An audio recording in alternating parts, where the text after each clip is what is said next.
সবার আগে কিন্তু আমি বলবো কি বলতো, গয়নাগাটি নয়। দেখো আমি একটাও গয়না পরিনি, এটা একটা চেন পরেছি শুধু। আমার গয়না কি জানো? This uniform is my ornament. এর থেকে বড় গয়না হয় না। এটা আমাকে সব দিয়েছে, সব। নাম, যশ, টাকা পয়সা মাইনেটাই তো মাসের শেষে ঢুকে, ওটা নিয়ে আমি কথাই বলছি না। পরিচিতি, খ্যাতি, আর কি দিয়েছে জানো? অনেকের জন্য কিছু না কিছু করার ক্ষমতা। যারা আমাদের কাছে আসে তাদের মুখে একটু হাসি ফোটাবার ক্ষমতা, তাদের সমস্যা সমাধান করবার ক্ষমতা। এটা অনেক বড় জিনিস, এর থেকে বড় অর্নামেন্ট হয় না। তাই আমি তোমাদের মেয়েদেরকে বলবো, গয়না হোক তোমার কনফিডেন্স, গয়না হোক তোমার বডি ল্যাঙ্গুয়েজ। রাস্তা দিয়ে যখন যাবে এমনি ছেলেরা ভয় পাবে, এতটাই কনফিডেন্স থাকবে, এতটাই ইচ্ছে শক্তি থাকবে, এতটাই শক্ত থাকবে নিজের পা দুটো, যে তোমাকে হেল্পের জন্য কাউকে লাগবে না। আর হ্যাঁ, একটা মাথার উপরে ছাদ, যেটা নিজের নামে হবে, নিজের টাকায় হবে। তাই 9-10-এ যে history, geography, English, math, Bengali বা পলিটিক্যাল সায়েন্স আর ইকোনমিক্সের কিছুটা পার্ট, এগুলো যখন পড়তে হয়, জিকে, সেগুলো কিন্তু এখন থেকে পড়তে হয়। তোমাদের যা কিছু কম্পিটিটিভ এক্সাম শুরুটা কিন্তু এখনই, তাই প্রস্তুতি এখনই। আর ডিসিপ্লিন সবচেয়ে বড় জিনিস। আমি কি বলি জানো, ডিসিপ্লিন কাকে বলে? যেদিন তোমার পড়তে ইচ্ছে করবে সেদিন পড়বে তো, আর যেদিন পড়তে ইচ্ছে করবে না সেদিন বেশি করে পড়বে, সেটা ডিসিপ্লিন। ঠিক আছে?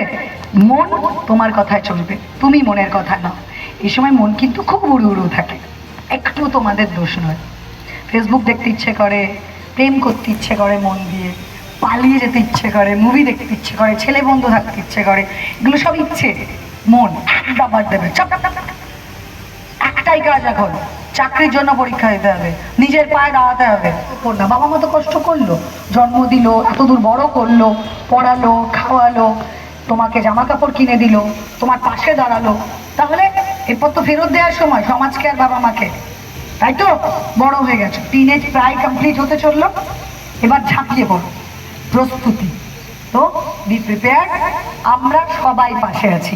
ম্যাডামের বক্তব্য শুনে আমরা এটাই বুঝলাম যে আমাদেরকে ছোট থেকেই যেমন ইন্সপিরেশন দেওয়া হয়, তেমন ভাবে আমাদেরকে অল্প বয়স থেকেই শিখলে আমরা খুব তাড়াতাড়ি মানে নিজেদের পায়ে দাঁড়াতে পারবো, স্বাবলম্বী হতে পারবো। এটা খুব ভালো বিষয় ম্যাডাম আমাদেরকে বলে বোঝালেন।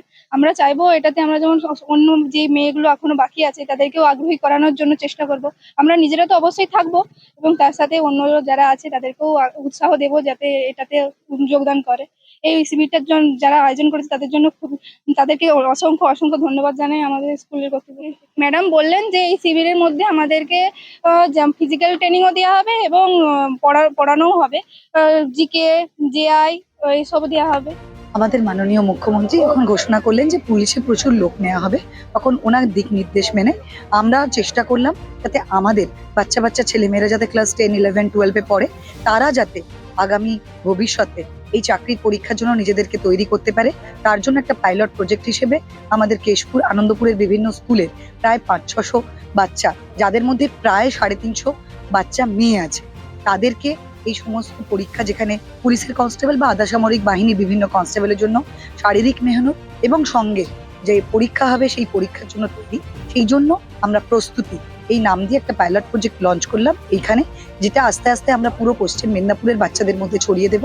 তাই আমরা চাই এখানে, যেহেতু মাননীয় মুখ্যমন্ত্রী বলেছেন প্রচুর ছেলে মেয়ে পুলিশে নেওয়া হবে, সঙ্গে আমাদের আধা সামরিক বাহিনীতেও যেহেতু নেবে, এখান থেকে পশ্চিম মেদিনীপুর থেকে আমাদের ছোট ছোট ভাই বোনেরা, ছেলে মেয়েরা যাতে চান্স পায়, সেই সুযোগ দেওয়ার জন্য আমরা যারা অলরেডি পুলিশে রয়েছি, যারা জানি কিভাবে প্রস্তুতি নিতে হয়, তাদের তরফ থেকে এটা হাত বাড়িয়ে দেয়া, আমরা তাদের পাশে আছি এটা বোঝানোর জন্য, তাদের ভবিষ্যতের পথ সুনিশ্চিত করার জন্য, তারা যে আমাদের সাহায্য সবসময় পাবে, পুলিশ যে তাদের বন্ধু, সেটাই বোঝানোর জন্য। আমাদের মাননীয় মুখ্যমন্ত্রী যেটা বলেছেন, বিশেষ করে মেয়েদের ক্ষেত্রে তাদের সুরক্ষা, তাদের আত্মনির্ভরতা, তাদের আর্থিক স্বাধীনতা, সেটা খুবই দরকার। সেই জন্য, সেই উদ্দেশ্যে আমাদের এই লক্ষ্যে এক পা এগিয়ে যাওয়া। এটা পাইলট প্রজেক্ট হিসেবে প্রস্তুতি দিয়ে এখান দিয়ে শুরু। যেহেতু কেশপুর পশ্চিম মেদিনীপুরের একটা বড় ইম্পর্টেন্ট পার্ট, এই জন্য আমরা কেশপুর, এটা আমরা একটা ডেবরা থানাতে আমরা ওটা আবার একটা পাইলট প্রজেক্ট করেছি। এটা বোঝানোর জন্য, অনেক ক্ষেত্রে কি হয়, 7টা 7:30 পর্যন্ত প্রচুর লোকজন থাকে, কিন্তু তারপরেই রাস্তাঘাট ফাঁকা হতে শুরু করে। মেয়েরা ভয়ে যেটা করে বাজারে দরকারে যেতে পারে না, বা সবচেয়ে বেশি জরুরি আমার যেটা মনে হয়েছিল, কোনো ভালো টিউশন যেটা ছেলেরা যেতে পারছে কিন্তু রাত্রে বা দূরে, এই কারণে মেয়েরা যেতে পারছে না। আমাদের মধ্যে প্রচুর মেয়ে আছে, প্রচুর ছাত্রী আছে যারা কিন্তু ছেলেদের থেকে কোনো অংশে কম নয় বুদ্ধিতে বা বিদ্যায়। তারা যেন কোনোভাবেই প্রশিক্ষণ থেকে দূরে থাকতে না পারে, তারা যেন মনে মনে ভাবতে পারে যে আমি দূরে হলেও বা রাত হলেও আমি আমার প্রশিক্ষণের জন্য টিচারের কাছে যেতে পারি বা কোনো কোচিংয়ে যেতে পারি। তার জন্য 8টা থেকে 12টা এই সময়টা, যতক্ষণ না পর্যন্ত তারা নির্দ্বিধায় বা নিঃসংকোচে নিরাপদে বাড়ি ফিরবে, তাদেরকে দেখার জন্য আমরা সিভিলে পুলিশদেরকে পাঠাচ্ছি, যাতে যে সমস্ত লোকজন পুলিশকে চেনে না, সেই তারা এমন কিছু আচরণ করলো যেটা আচরণ বিরুদ্ধ বা আইন বিরুদ্ধ, তাদেরকে আমরা আইনের আওতায় আনবো। এত দারুণভাবে ইন্সপায়ার করার জন্য এবং আমাদের পাশে থাকার জন্য আমরা সকলে মিলে পাপিয়া ম্যামকে জানাই অত্যন্ত ধন্যবাদ, এবং আপনি এভাবে আমাদের পাশে থাকবেন এটা আমরা আশা করছি। সবসময় পাশে থাকবো, কিন্তু এগিয়ে তোমাদেরকেই রাখতে হবে। বিকজ আজকের দিনটা তখনই সাফল্যমণ্ডিত হবে যদি তোমাদের মধ্যে অনেকে ওইখানে পৌঁছাবে। ঠিক আছে, thank you.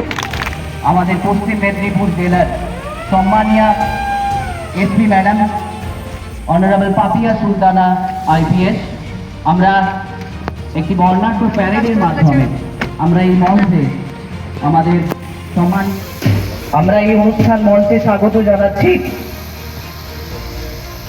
Additional SP headquarter. আমাদের ভিডিও ভালো লাগলে লাইক এবং শেয়ার করুন।